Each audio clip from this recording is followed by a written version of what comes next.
welcome back to my channel. ഇന്ന് നമ്മൾ വളരെ എളുപ്പത്തിൽ കുറച്ച് ഇൻഗ്രീഡിയൻസ് യൂസ് ചെയ്തിട്ട് ഒരു ഫ്രൂട്ട് സാലഡ് തയ്യാറാക്കാൻ പോവാണ്. ഇത് ഇഫ്താറിനൊക്കെ നമുക്ക് യൂസ് ചെയ്യാൻ പറ്റുന്ന വളരെ ടേസ്റ്റി ആയിട്ടുള്ള ഒരു ഫ്രൂട്ട് സാലഡാണ്. ഇതെങ്ങനെയാണ് ഉണ്ടാക്കുന്നതെന്ന് നോക്കാം. ഇപ്പോൾ ഈ സാലഡ് തയ്യാറാക്കാൻ വേണ്ടിയിട്ട് നമുക്ക് ആദ്യം ഒരു ഗ്ലാസ് പാല് നന്നായി തിളപ്പിക്കണം. ഒരു ഗ്ലാസ് പാലെന്ന് പറയുമ്പോൾ 3/4 ഗ്ലാസ് പാലും 1/4 ഗ്ലാസ് വെള്ളമാണ് ഞാനിവിടെ എടുത്തിരിക്കുന്നത്.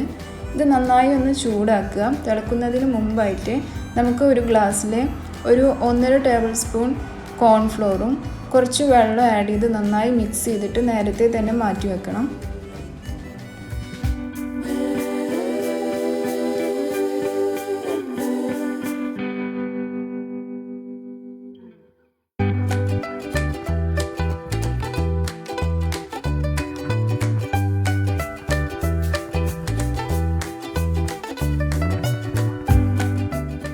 ഇപ്പോൾ പാല് നന്നായി തിളച്ച് വരുന്നുണ്ട്. ഈ സമയത്ത് നമ്മൾ സ്റ്റവ് ഓഫ് ചെയ്തിട്ട് ഈ കോൺഫ്ലോർ മിക്സ് അതിലേക്ക് ചേർത്ത് നന്നായി യോജിപ്പിച്ചെടുക്കണം.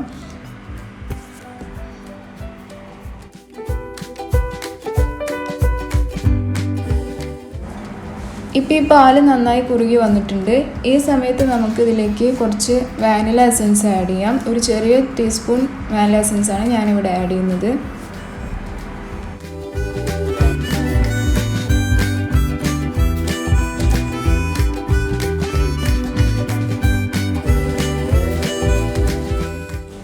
ഇതിലേക്ക് നമുക്കൊരു 5 ടേബിൾ സ്പൂൺ പഞ്ചസാര കൂടിയിട്ട് ആഡ് ചെയ്യാം. ഇതെല്ലാം കൂടി നന്നായി മിക്സ് ചെയ്യാം.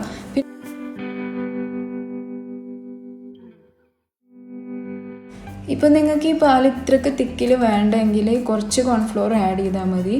പിന്നെ നമ്മൾ ഇത് ഫ്രിഡ്ജിൽ വെച്ചിട്ടാണ് കഴിക്കുന്നതെങ്കിൽ ഇതിൽ കൂടുതൽ തിക്നെസ് ആവാൻ ചാൻസ് ഉണ്ട്. അത് ഒരു പുഡിംഗ് ടൈപ്പ് ആയി പോകാൻ ചാൻസ് ഉണ്ട്. അതല്ല വെച്ചെങ്കിൽ നല്ല ലൂസ് ടൈപ്പിൽ വേണം ഇതിനുള്ള പാല് റെഡിയാക്കാൻ വേണ്ടിയിട്ട്. ഇനി ഇതിലേക്ക് നന്നായി ചെറുതാക്കി കട്ട് ചെയ്ത് വെച്ചിരിക്കുന്ന ഫ്രൂട്ട്സാണ് ആഡ് ചെയ്യുന്നത്. നിങ്ങളുടെ അടുത്തുള്ള ഏത് ഫ്രൂട്ട്സ് ആയാലും കുഴപ്പമില്ല. ഓറഞ്ചൊക്കെ അവോയ്ഡ് ചെയ്യാവും കൂടുതലും നല്ലത്. ഇതിലേക്ക് ഞാൻ കുറച്ച് തേൻ കൂടിയിട്ട് ആഡ് ചെയ്യുന്നുണ്ട്. നിങ്ങൾക്ക് വേണമെങ്കിൽ കുറച്ച് ഡ്രൈ ഫ്രൂട്ട്സോ അല്ലെങ്കിൽ കുറച്ച് നട്ട്സോ ആഡ് ചെയ്യാം. ഇതിങ്ങനെ സെർവ് ചെയ്യുക. നല്ല ടേസ്റ്റി ആയിട്ടുള്ള ഒരു ഫ്രൂട്ട് സാലഡാണ്. എല്ലാവർക്കും ഇഷ്ടമാവും. എല്ലാവരും ഉണ്ടാക്കി നോക്കണം.